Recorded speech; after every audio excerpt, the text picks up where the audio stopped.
Bryce Young was the first overall pick in the 2023 NFL draft. And unfortunately for Carolina fans, they had to go through one of the more grueling rookie seasons that you'll see, as Bryce did not have the success that everyone thought he would in year one. But if you are actually somewhat of a football fan, not just a casual fan, and you looked at this roster up and down, you would know that, I mean, from the moment he was drafted, he was set up for failure. And quite frankly, Bryce Young never stood a chance, honestly. And I was one that thought CJ Stroud should have been picked ahead of Bryce. And this is not hindsight talking. This is just even in the moment. Back before the draft, I truly believed CJ Stroud was the best quarterback in this draft. I understood the Bryce Young hype. I just thought CJ was better. Full bias, though, I will say, because I do like Ohio State. But nonetheless, this Bryce situation is fixable, but I don't think they have a lot of time to fix it because he was making very simple mistakes that he just did not make in college. Something like this, where the tight end's running, I guess I want to call it an out route, and corner is way there, and he's just going to float back and take that corner route. Now, in college, you didn't really see Bryce make this mistake, so seeing him make this early on in the season was a bit surprising, honestly, quite frankly. And then later on in the season, same situation, a receiver stops on a shorter route, corner kind of drifts back, but in this case, he learned from the mistake. So just wanted to show a negative that was eventually turned into a positive. Like, Bryce is not completely just broken. It's not like it's not a fixable situation. However, the Panthers definitely had their work cut out for them. Though I will say the additions that they made in the offseason definitely helped. I will be showing a list of all the additions they made in a few seconds, but I did want to talk about Bryce's base numbers. As for the 2023 season, Bryce completed roughly 60% of his passes with about 2,877 passing yards, 11 touchdowns, 10 interceptions, but more disturbingly, 5.5 yards per attempt. That's just straight up not good. It is what it is. We know this. But Carolina is trying to rectify the situation.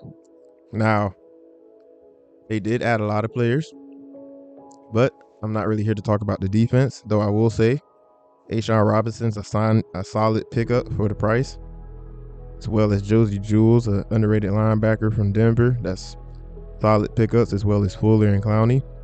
But I feel like the biggest takeaway from this is when they traded for Deontay. Was kind of a little bit sad when Deontay left. Not really, honestly. Steelers fan here, but Deontay is a huge pickup for this team in particular. But more importantly, the guards that they got, Robert Hunt and Damian Lewis. This offensive line was an issue. We know this, but it truly showed out on film how big of an issue this O-line was. But at the same time, like I said, not every play can be blamed on just the offensive line.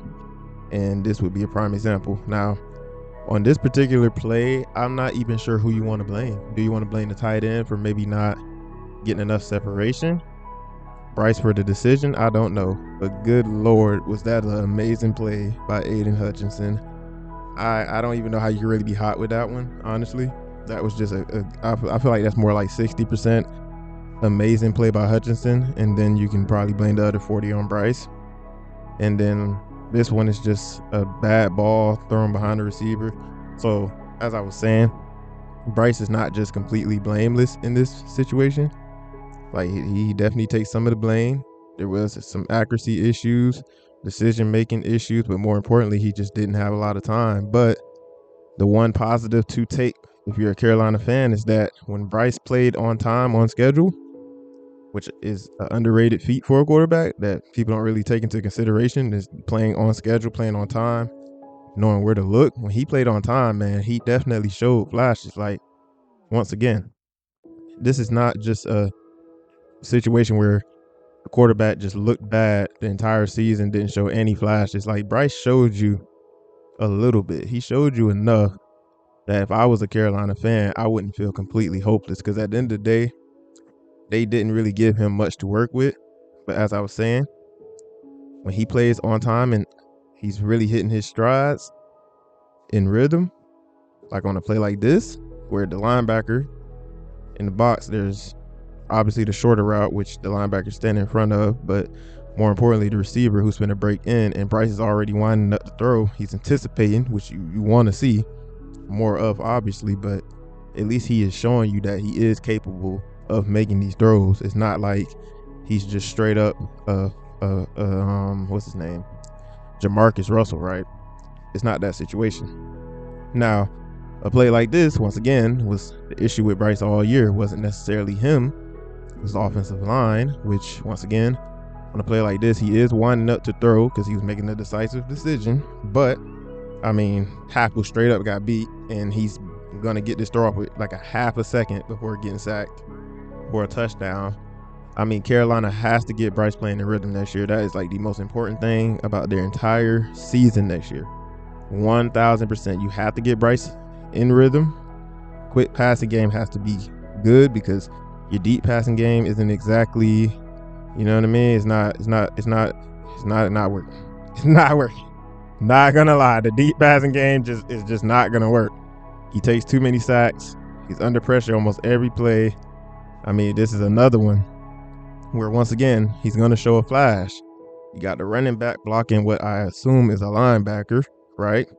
Running back's gonna let pressure happen. The other tackle, he's getting beat off the edge, but instead of panicking, right, Bryce is gonna step up in the pocket, roll out, and he's gonna make probably one of his best throws of the season on the toe drag touchdown to get Carolina back in the game, a game which they almost won, probably should have won against the Packers.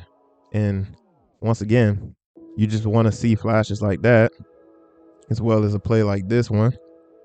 Right on the back shoulder, away from the hit. I mean, you got to see more of this from Bryce Young next year.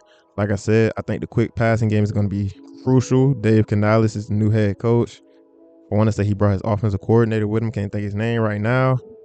As well as who they drafted, Xavier Legette. All them boys got to help Bryce next year.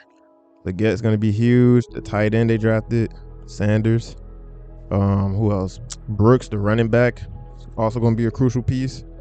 But something got to give in Carolina, because if they don't help this kid out, they are just going to ruin him game by game. Like you're hoping that his confidence isn't just completely gone after last year behind that horrific offensive line. But I do believe in Bryce Young.